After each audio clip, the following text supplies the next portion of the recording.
something everyone has been emailing me about, Jade Helm. So, my good friend Dave Hodges is my guest today to break down this very hotbed of contention. Dave Hodges from The Common Sense Show can be heard Sundays at thecommonsenseshow.com.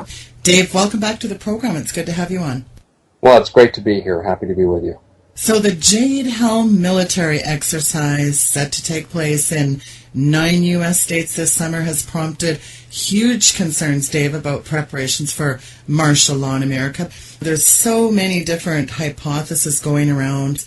What's your take on all this, Dave? Well, I don't have to go very far to find someone in an official capacity who has basically confirmed what I suspect. And that official is a Houston sheriff. All signs point to the fact that it's a dissident extraction drill. And I said, let's just start with one thing. The good footage that was shot by Aaron Dykes and by Melissa Melton, where they showed black helicopters in their area and landing in open fields. And I told him this struck me as really odd because there was no corresponding military activity on the ground for these helicopters to coordinate with. So I couldn't figure out why we kept seeing the same repetitive scenes until I showed it to a military source of mine.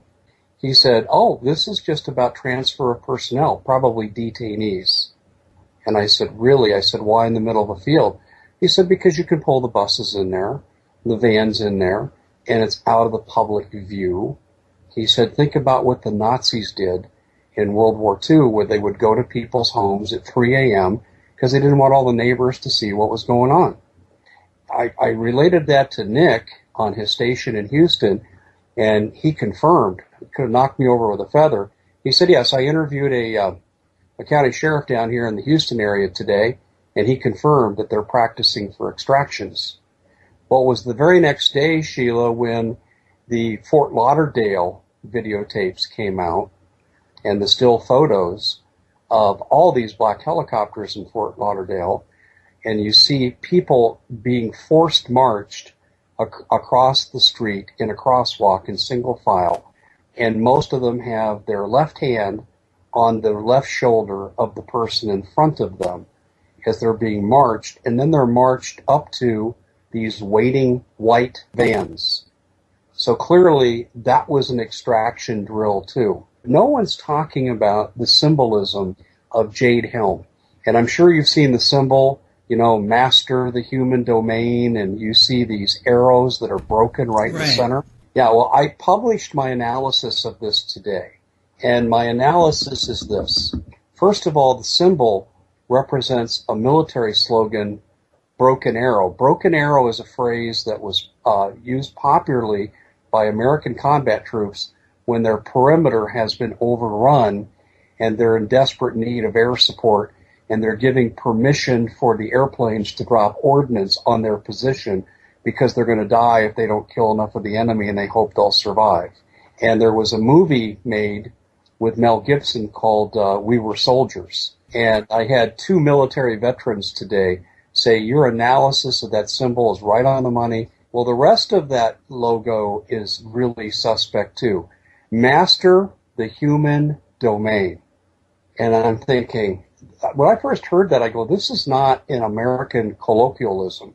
This is not the way we typically talk in this country, even in military operational jargon. Master the human domain? What in the world does that mean? So I started breaking it down. And on cursory analysis, it looks like the word master would mean, okay, I'm your master, you're the slave. And the human domain would be, we're mastering humanity. And so I sat on that for a couple of days, and I thought, it's really odd. I don't walk up to Sheila and say, hi, human, how are you? And you answer back, hello, human, right. I'm fine. How are you? We don't use that term in referencing each other very often. So to me, mastering the human domain, what would be the opposite of that? What would be the non-human domain? Do you see where I'm going with this? Yes. Satanic. And so you've got the country overrun in the broken arrow symbol. You've got the word master, no question that's about slavery. And then you've got the human domain, but being used in a third-party reference. And I first thought, would the Obama administration be that bold to advertise the fact that this is actually satanic? And they're out there in front saying that they worship the occult, and this is the Prince of Darkness, and this is what this is about? But I don't see any other conclusion here. FM 339.40. The resettlement operation. Resettlement and internment. Yeah, exactly. Yeah. You know what's interesting about that? There's probably not a subject out there that I take more heat on than I say that there are Russian troops on our soil today training for martial law subjugation of United States citizens. I get more criticism for that view. It doesn't matter if I show Sherry Wilcox's video of Russian soldiers inside DHS vehicles going into western Kentucky on the interstate, and she's driving next to them, videotaping them. People don't want to believe that. They don't want to believe all the first-hand accounts of people that have called into my show.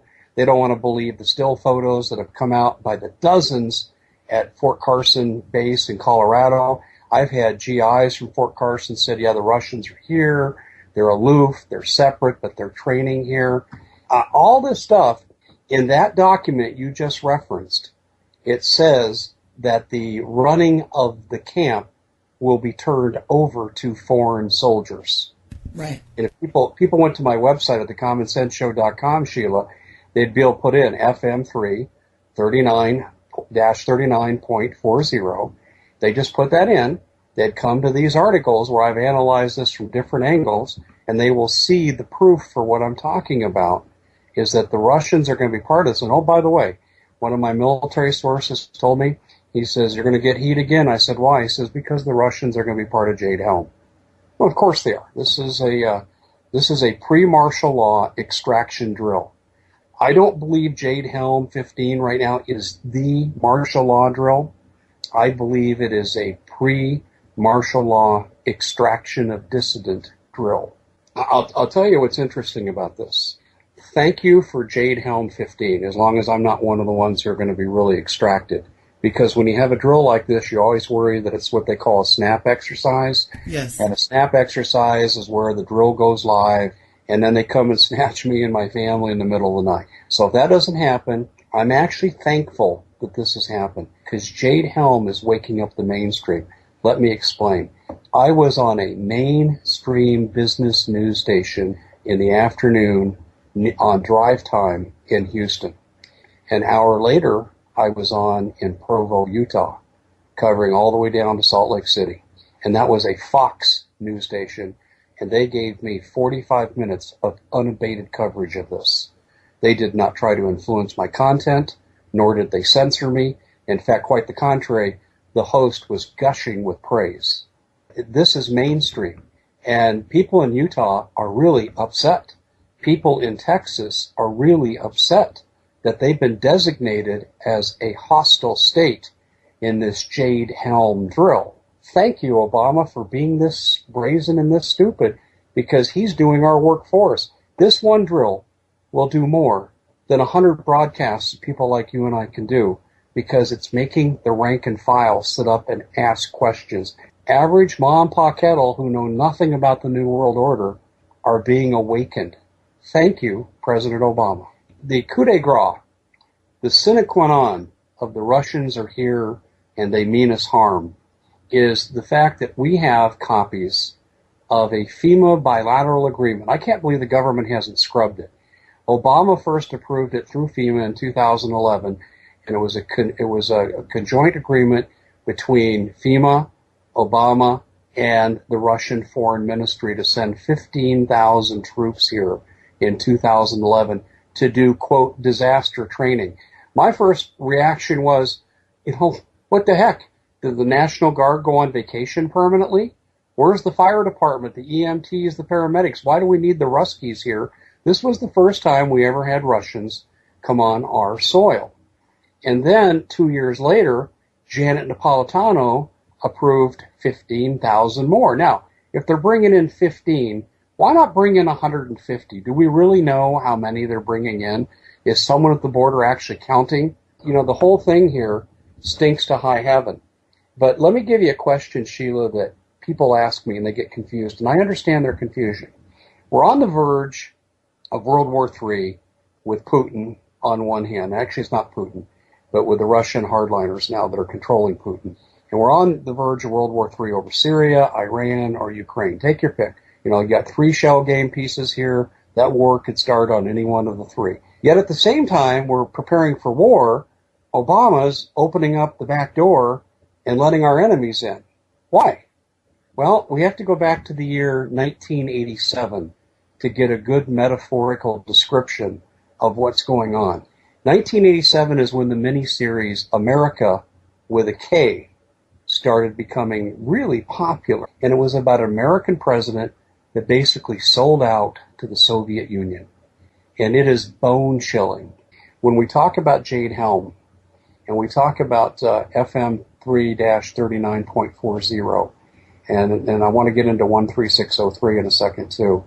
When we look at these things, Sheila, what we really find here is the beginning of the subjugation of the United States. Jade Helm is about coming in and getting the leadership. They're going to grab people like you and I, and people like Alex Jones and John B. Wells and so forth, and they want the leadership, the people who can actually lead somebody, people who are listening to them. They want those people gone. That's what Jade Helm is all about. It's an extraction drill.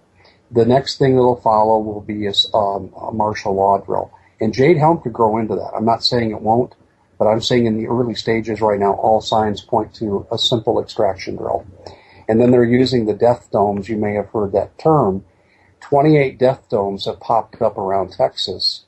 And there are dual-use facilities like a place in Edna, Texas. They have a death dome that's doubling as a high school gym. What a great place to crowd thousands of people into. This is what they're building towards. And the end game will be a Hunger Games kind of society. It'll be America 2050. It's all the same thing. It's all based on the same premise. And if you take America 2050 as correct date, I think it's going to happen far earlier. You only have 35 years between now and then to the complete subjugation of the United States, and we're living under Hunger Games. But some of the people I talk to thinks that this is going to happen between 2025 and 2030.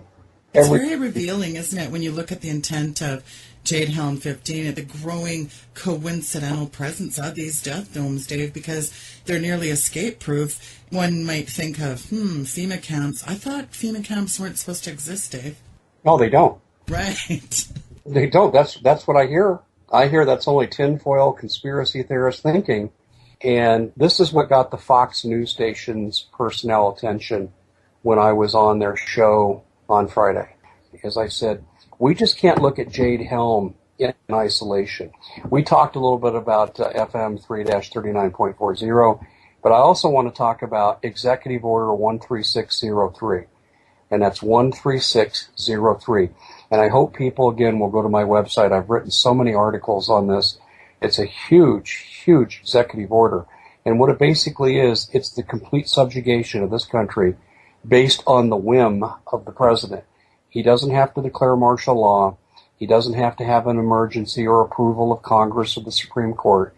He can just act on his own volition. He can take over every single resource, every piece of food, water, livestock, food production, transportation, manufacturing, mining, you name it. Anything that can grow, that can breathe, and that can make money, he controls during this process, but it doesn't stop there.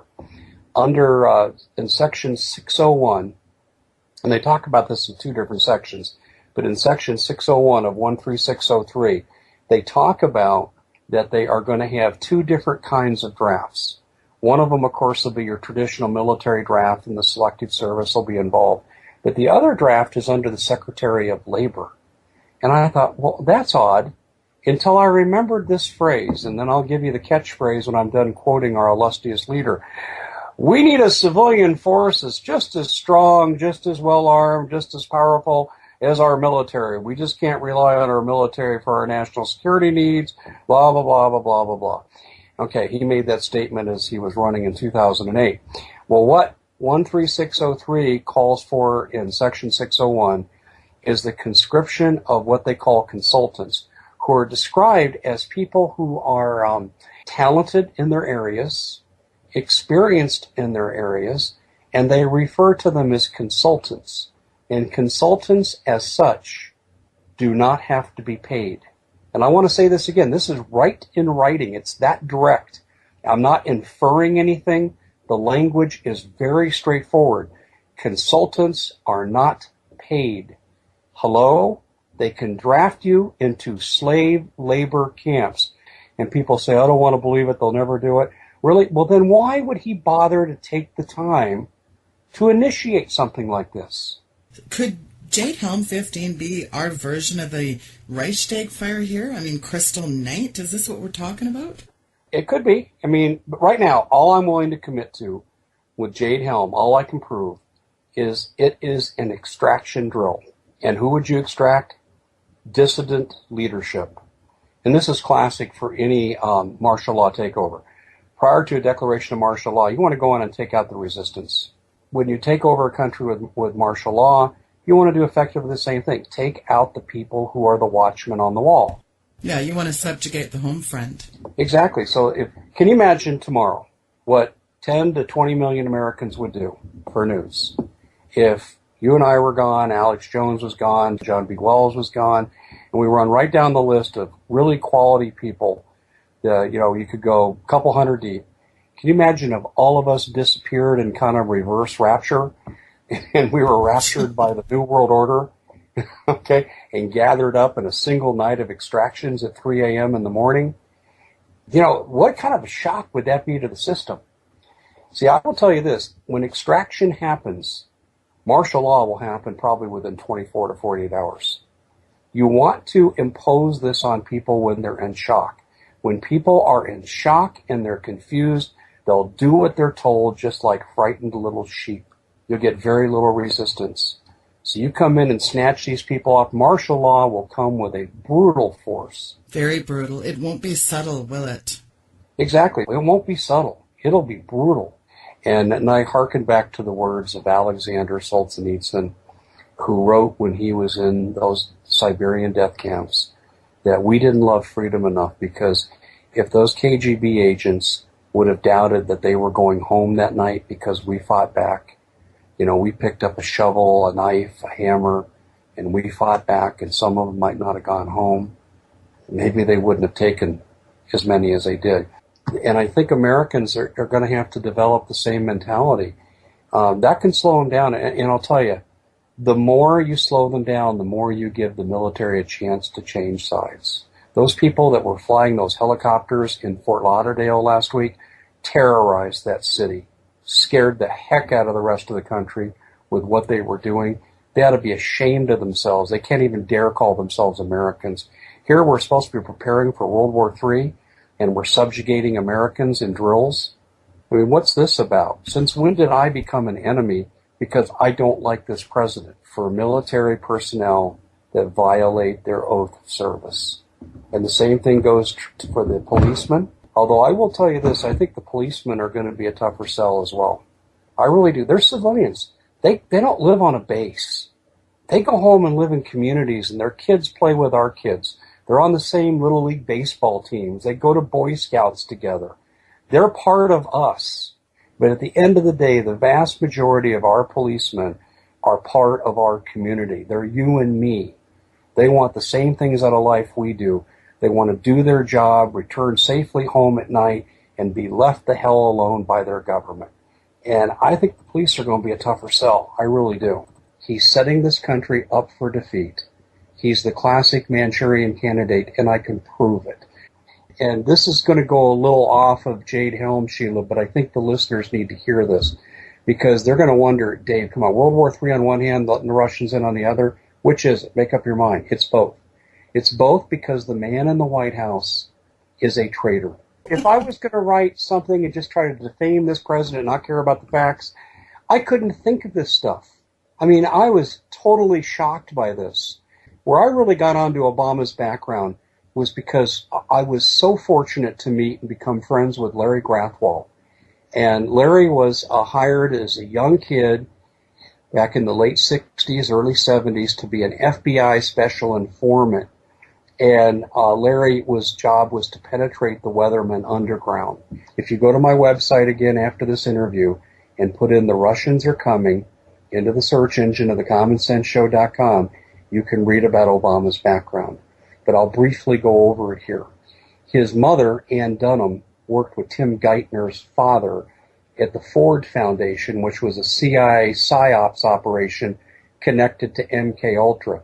Hence my strong suspicion that Barack Obama and his half-brother, Malik Obama, who's in charge of the Muslim Brotherhood finances and arms procurement, both were in attendance at. His real father, Frank Marshall Davis, well documented by Larry Grathwohl and others, was on the FBI most watched list for 19 years for his communist activities. And who launched Obama's political career? And I'm only giving you the highlights now. I mean, I got tons more detail coming out of Sheriff Joe Arpaio's investigation of Obama, but just sticking to the highlights now. Bill Ayers, the head of the Weatherman Underground, and they weren't some hippie anti-Vietnam War group. They were hardcore communists trying to overthrow this government. Their parents were successful. Tom Ayers was the head of Con Ed of Illinois. These people had master's degrees from Ivy League schools. Bill Ayers, Bernadine Dorn, both did prison time. They launched Barack Obama's political career for the state Senate in their Hyde Park, Chicago home back in the 1980s. You couldn't make this stuff up. And then who also was part of the Weatherman Underground? A guy named Vernon Jarrett. Who's he?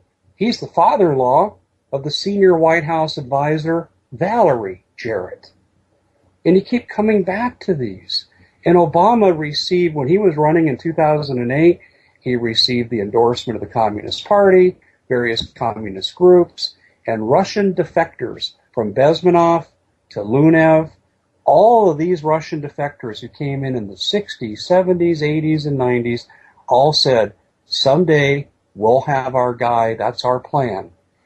Is the plan of globalists to have a communist hand over your country to us. So I interviewed Larry 3 times. We talked a bunch off the air. Larry told me he had a very pointed conversation with Bill Ayers. And see, I believe the Weatherman Underground really is the group that you could say Obama represents their philosophy. And Bill Ayers was asked by Larry, what will you do if you ever win? And he seemed to be caught off guard, Larry said, by that question. And Ayers sat there and he said, well, you know, the first thing we're going to have to do is incarcerate, and I hope your audience is sitting down because this is going to be bone-chilling in light of Jade Helm 15. Larry said these words directly on my show, that he said that the first thing we'll have to do is probably incarcerate 50 million people in the American Southwest, and we'll have to do away, meaning murder them, about 25 million of them. You know why I can say this without blinking an eye? Because I can prove every word I've said. And to some people who are uninformed and ignorant of these facts, they're going to say, Dave Hodges is crazy, and Sheila Zielinski might even be crazier for listening to him. But the fact remains is that I can prove this 9 times Sunday. Let me give you another piece of proof that surfaced. When Joe Arpaio was attacked for daring to saying we're not going to allow illegal immigrants to overrun our county here in Maricopa County, which is where I live. I live in the far northern part of it, out in rural Arizona. And Sheriff Joe is my sheriff. Well, Sheriff Joe did his investigation on Obama's birth certificate, well publicized, well published, and he said it's a fraud, and it's a fraud, and everyone knows it's a fraud. But that isn't the big story. Tom Ayers, the father of Bill, had a postman for 27 years named Hutton. First name escapes me. Joe Arpaio had his people take an affidavit from him. Now, folks, this is a sworn legal statement given under penalty of perjury. And what Hutton said was that he had several conversations with the Ayers about a young man he had met who introduced himself by saying, oh, yes, go to Harvard, and I'm going to be president someday. That's what everybody tells me. And that the Ayers family said they were paying for the education of a young black man from Africa. So this is sworn testimony from the postman. Sworn testimony, yeah. Now, you know, if you're out there talking to your postman, this is the old days when they used to come up to your house and drop the mail right into a little box, you know, outside your front door. But this is when your postman knew you and he knew your business. And here he's giving sworn testimony.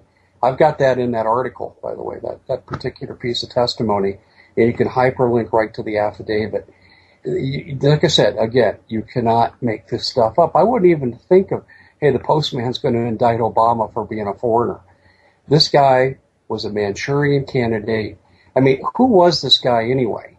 And this is why it's central to understand this, because you can't understand why we're on the verge of World War III on one hand, and we're being taken over with this civil insurrection being promoted by our government of doing extraction drills, and I'm sure this will be followed by more martial law drills.